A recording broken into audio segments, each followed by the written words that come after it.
ನಮಸ್ಕಾರ, ನೀವು ನೋಡ್ತಾ ಇದ್ದೀರಾ ನ್ಯೂಸ್ ಫಸ್ಟ್. ನಾನು ವಿದ್ಯೇಶ್ವರಿ. ಈ ಕ್ಷಣದ ಪ್ರಮುಖ ಸುದ್ದಿಗಳಿಂದ ನೋಡ್ತಾ ಹೋಗೋಣ. ಅದಕ್ಕೂ ಮೊದಲು ಹೆಡ್ಲೈನ್ಸ್.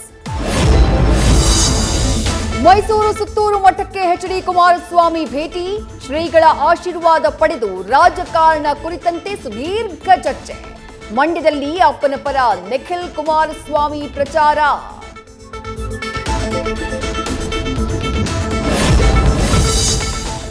ರಾಜ್ಯಾದ್ಯಂತ ಕೇಂದ್ರ ಸರ್ಕಾರದ ವಿರುದ್ಧ ಕಾಂಗ್ರೆಸ್ ಪ್ರತಿಭಟನೆ.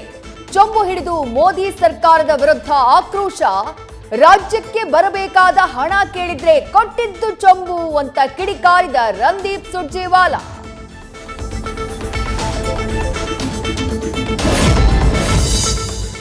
ಸರ್ಕಾರದ ಖಜಾನೆ ಖಾಲಿಯಾಗಿಲ್ಲ, ಅಭಿವೃದ್ಧಿಗೂ ಹಣ ಮೀಸಲಿರಿಸಿ ಕೆಲಸ ಮಾಡ್ತಾ ಇದ್ದೀವಿ.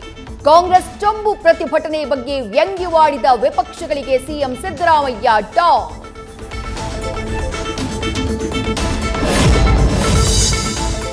ವೈಯಕ್ತಿಕ ಕಾರಣಕ್ಕೆ ನೇಹಾ ಕೊಲೆಯಾಗಿದೆ, ಬಿಜೆಪಿಯವರು ಇದನ್ನ ರಾಜಕೀಯಕ್ಕೆ ಬಳಸಿಕೊಳ್ತಿದ್ದಾರೆ. ಕಾನೂನು ಸುವ್ಯವಸ್ಥೆ ವಿಚಾರದಲ್ಲಿ ನಾವು ಸೀರಿಯಸ್ ಆಗಿದ್ದೇವೆ ಅಂತ ಸಿಎಂ ಸಿದ್ದರಾಮಯ್ಯ ಪ್ರತಿಕ್ರಿಯೆ.